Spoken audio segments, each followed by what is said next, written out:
Hello everyone. काल आपण profit prior incorporation या लेसनमधील सेल्स रेशो पाहिला, टाईम रेशो पाहिला. आज आपण application to pre incorporation period only हे पाहणार आहोत. तर ह्याच्यामध्ये काय आहे, तर प्री इनकॉर्पोरेशन म्हणजे जर समजा एखाद्या बिझनेसचं रूपांतर कंपनीमध्ये होत असताना जे कंपनीमध्ये रूपांतर होण्याच्या अगोदर जे पण एक्सपेन्सेस असतात ते प्री इनकॉर्पोरेशनमध्ये येतात. तर मग प्री इनकॉर्पोरेशनमध्ये काय येतं, तर जे पण पार्टनर असतात, वेंडर म्हणजे बिझनेसचा पार्टनरशिप बिझनेसचा किंवा बिझनेसचा ओनर आहे, त्या ओनरची सॅलरी, वेंडर्स सॅलरी त्याला म्हणतात. वेंडर्स सॅलरी मीन्स जो ओनर आहे, बिझनेसचा ओनर, कंपनीचा नव्हे, बिझनेसच्या ओनरची सॅलरी. इंटरेस्ट ऑन पार्टनर्स कॅपिटल म्हणजे जे पार्टनर आहेत त्यांना त्यांच्या कॅपिटलवरील दिलेले इंटरेस्ट हे एक्सपेन्सेस आहेत, हे लक्षात ठेवा. आणि दुसरी गोष्ट आहे पार्टनर सॅलरी. एवढे तीनच एक्सपेन्सेस असतात, ते प्रीला येतात. समजलं असेल. बघा काय येतं की जे बिझनेसचे एक्सपेन्सेस आहेत ते इथं येतात, कंपनीचे नव्हे. आता त्याच्या खाली डीमध्ये आहे ॲप्लिकेशन टू पोस्ट इनकॉर्पोरेशन. पोस्टला मी डबल अंडरलाईन केली. पोस्ट म्हणजे काय, तर ज्या बिझनेसचं रूपांतर कंपनीमध्ये झालेलं आहे आणि कंपनीचे एक्सपेन्सेस, हे कंपनीचे एक्सपेन्सेस आहेत आणि हे बिझनेसचे एक्सपेन्सेस आहेत किंवा पार्टनरशिप बिझनेसचे एक्सपेन्सेस आहेत, ओनरचे एक्सपेन्सेस आहेत, जे बिझनेसच्या ओनरचे एक्सपेन्सेस, आणि हे जे आहेत हे कंपनीचे एक्सपेन्सेस आहेत. म्हणजे कंपनी स्थापन होण्यासाठी जे खर्च करावा लागतो त्याला बिझनेसचे एक्सपेन्सेस म्हणतात. मग प्रिलिमिनरी एक्सपेन्सेस, कंपनी स्थापन करण्यासाठी, बिझनेसचं रूपांतर कंपनीमध्ये करण्यासाठी जे पण एक्सपेन्सेस येतात त्याला प्रिलिमिनरी एक्सपेन्सेस असे म्हणतात. त्याच्यानंतर इंटरेस्ट ऑन डिबेंचर्स. जे कंपनी काय करते, कंपनीला काय लागतं, कॅपिटल लागतं. मग कॅपिटल कोणत्या स्वरूपात आणते, डिबेंचरच्या स्वरूपात किंवा शेअरच्या स्वरूपात किंवा लोनच्या स्वरूपामध्ये कंपनी कॅपिटल फॉर्म करत असते. अशा वेळेस जे पण आपण कॅपिटल बॉरो केलेलं आहे, जिथून पण, फॉर एक्झाम्पल डिबेंचरवाल्यांकडून तुम्ही पैसे घेतलेले आहेत, कशासाठी, कॅपिटलसाठी, मग त्यांना आपण काय देणार आहोत, त्याच्यावर इंटरेस्ट देणार आहोत. इंटरेस्ट हे सगळे एक्सपेन्सेसच आहेत आणि एक्सपेन्सेस आपल्याला शो करायचे आहेत ते एका टेबलमध्ये. बट तुम्हाला तर रेशो कळत नाही, कोणत्या रेशोमध्ये कोणती अमाऊंट पुट करायची आहे, तर त्याच्यासाठी हे पाठ करणं गरजेचं आहे किंवा समजून घेणं गरजेचं आहे. Directors fees.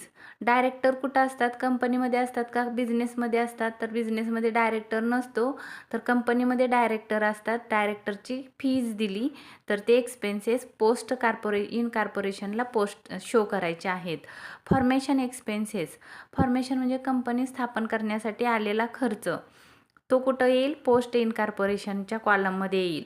Under writing commission. आपण काय करतो, जेव्हा आपण कंपनी स्थापन करताना कंपनीला ज्या आपण ॲसेट परचेज करायचे असतात किंवा जे पण काही परचेज करायचं असतं, ते परचेज करण्यासाठी किंवा शेअर्स विकून देण्यासाठी आपण ज्या ब्रोकरची नेमणूक करतो किंवा ज्या बँका तुमचं शेअर्स विकण्याचं काम करतात, त्या बँकांना तुम्हाला काय करावं लागतं, कमिशन द्यावं लागतं. त्याला म्हणतात अंडर रायटिंग कमिशन. शेअर्स विकून देण्यासाठी जे कमिशन दिलं जातं त्याला काय म्हणतात, अंडर रायटिंग कमिशन. आणि हे काय आहे, तर कंपनीचे एक्सपेन्सेस आहेत.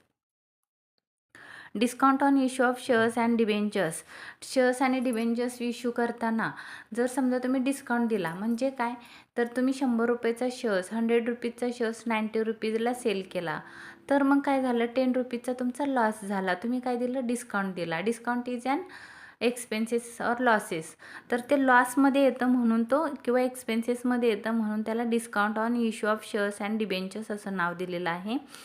शेअर्स कुठं असतात, कंपनीमध्ये असतात का बिझनेसमध्ये असतात, कंपनीमध्ये असतात. डिबेंचर्स कुठं असतात, कंपनीमध्ये असतात. म्हणून हा कंपनीचा खर्च आहे किंवा लॉस आहे, म्हणून तो पोस्टच्या कॉलममध्ये तुम्हाला शो करायचा आहे. त्याच्यानंतर आहे मॅनेजिंग डायरेक्टर रेम्युनेशन म्हणजे सॅलरी. मॅनेजिंग डायरेक्टर कुठं असतात, कंपनीमध्ये असतात का बिझनेसमध्ये, कंपनीमध्ये. तर कंपनीमध्ये जे डायरेक्टर असतात, मॅनेजिंग डायरेक्टर असतात, त्यांना जे आपण सॅलरी देतो किंवा त्याला रेम्युनेशन म्हणतात, ते एक्सपेन्सेस कंपनीचे आहेत म्हणून ते पोस्टच्या कॉलममध्ये तुम्हाला शो करायचे आहेत. डेव्हलपमेंट एक्सपेन्सेस किंवा रिऑर्गनायझेशन एक्सपेन्सेस आणि रिकन्स्ट्रक्शन एक्सपेन्सेस हे तिन्ही एक्सपेन्सेस एकसारखेच आहे. त्याचा मिनिंग एकच आहे. कंपनीचे बिझनेसला आपण डेव्हलप केलं आणि त्याचं रूपांतर कंपनीमध्ये केलं, म्हणजे बिझनेस तुम्ही मोठा केला आणि तो काय झाला, आता कंपनी झाला. म्हणजे कंपनीचा हा खर्च आहे. कंपनीला काय केलं, डेव्हलप केलं, मोठी केली. बांधकाम तुम्ही वाढवलं असेल किंवा शेअर्स इश्यू केले किंवा तुम्ही लँड खरेदी केली, मशिनरी परचेज केली, डेव्हलप केली तुम्ही कंपनी तुमची, तर अशा वेळेस जे पण एक्सपेन्सेस झालेले असतात त्याला डेव्हलपमेंट एक्सपेन्सेस किंवा रिऑर्गनायझेशन, कंपनीला रिऑर्गनायझेशन केलं, बिझनेसचं रूपांतर कंपनीमध्ये करताना जे पण खर्च आला त्या एक्सपेन्सेसला आपण रिऑर्गनायझेशन एक्सपेन्सेस म्हणतो. किंवा रिकन्स्ट्रक्शन एक्सपेन्सेस, कंपनीचा विस्तार केला, म्हणजे काय केलं, पहिल्या बिल्डिंगमध्ये छोटी होती तिला मोठी बिल्डिंग बनवली, तर मग काय झालं, रिकन्स्ट्रक्शन झालं. तर असे जे एक्सपेन्सेस आहेत ते कंपनीचे एक्सपेन्सेस आहेत, कारण आपण कंपनीसाठी केलेला खर्च आहे तो पोस्टच्या कॉलममध्ये तुम्हाला पुट करायचा आहे. ऑडिट फी, ऑडिट बिझनेसचं होत नाही किंवा फर्मचं होत नाही तर कंपनीचं होतं. मग कंपनीचं ऑडिट झालं तर खर्च कुठला आहे, कंपनीचा आहे, म्हणून तो पोस्टच्या कॉलममध्ये शो केला जाईल. शेअर ट्रान्सफर फी, शेअर्स कुठं असतात, कंपनीमध्ये असतात, म्हणून असे जे शेअर्स ट्रान्सफर केले तर त्याची शेअर ट्रान्सफर फीज, म्हणजे तुम्ही काय केलं जातं, एकाच्या नावावरून शेअर्स दुसऱ्याच्या नावावर ट्रान्सफर करावा लागतो, त्याच्यासाठी तुम्ही शेअर ट्रान्सफर फीज चार्ज करता. तर ते आहे, ते कुठं येतं, पोस्टच्या इनकॉर्पोरेशन. हे इन्कम आहे बरं का. ह्याच्यामध्ये दोन स्वरूपाचे असतात, हे एक्सपेन्सेस असतात आणि एक इन्कम असतं. तर हे इन्कम आहे तुमचं, म्हणजे काय होतं, हे इन्कमच्या कॉलममध्ये जाईल. एक एक्सपेन्सेसचा कॉलम असतो आणि एक इन्कमचा कॉलम असतो. तर हा एक्सपेन्सेसच्या कॉलममध्ये नाही जाणार, तर इन्कमच्या कॉलममध्ये जाईल. कारण तुम्ही काय केलं, समजा एखाद्याच्या नावावर शेअर्स आहे आणि त्याची डेथ झाली तर त्याचे शेअर्स त्याच्या वारसाच्या नावावर ट्रान्सफर करावे लागतात. मग आपण त्यांना ते फुकट करून देत नाही, तर त्यांच्याकडून काय करतो, काही पैसे चार्ज करतो त्यांच्यावर. मग ते आपला इन्कम आहे, त्यांच्याकडून आपण पैसे घेतो शेअर ट्रान्सफर करण्याचे, म्हणून कंपनीचे हे काय आहे, इन्कम आहे. पण कुठल्या कॉलममध्ये येईल, पोस्टच्या कॉलममध्ये येईल. पोस्टमध्ये दोन कॉलम असतात, एक एक्सपेन्सेसचा कॉलम असतो आणि एक इन्कमचा असतो, तर हे इन्कमला जाईल. प्रोव्हिजन फॉर टॅक्सेशन, टॅक्स कुठं भरतो आपण, तर बिझनेसमध्ये पण भरतो इथं आणि ह्याच्यामध्ये पण भरतो, कंपनीमध्ये पण भरतो. तर प्रोव्हिजन फॉर टॅक्सेशन हे कंपनीचं आहे, पोस्ट इनकॉर्पोरेशनमध्ये येईल. हे reserve for bad debts, bad debts झाले तर सेल्स रेशिओमध्ये येतात आणि रिझर्व करून ठेवला किंवा प्रोव्हिजन करून ठेवली. हे कसं असतं माहिती आहे का, provision for taxation, reserve for bad debts, हे जे दोन ॲटम आहेत ह्या दोघांचं एक कनेक्शन असतं. म्हणजे जर समजा आपण तरतूद करून ठेवतो टॅक्सची आणि फ्युचरमध्ये समजा तुम्ही 1,00,000 रुपये टॅक्स भरावा लागेल असं तुम्हाला वाटतंय आणि समजा तुमचे 50,000 रुपयेच टॅक्स बसला, तर 50,000 रुपीज तुमचे सेविंग झाले, म्हणजे हे कंपनीचं इन्कम असेल. म्हणजे 50,000 एक्सपेन्सेस आणि 50,000 इन्कम असेल. बट हे तुम्हाला आत्ता समजणार नाही, इक्वेशन सॉल्व करताना समजेल. Reserve for bad debts, reserve for bad debts, bad डेट्ससाठी आपण रिझर्व करून ठेवला आहे. जर बुडले तर त्यातून आपण कवर करून घ्यायचे आहेत, नाही बुडले तर ते तुमचं इन्कम असेल.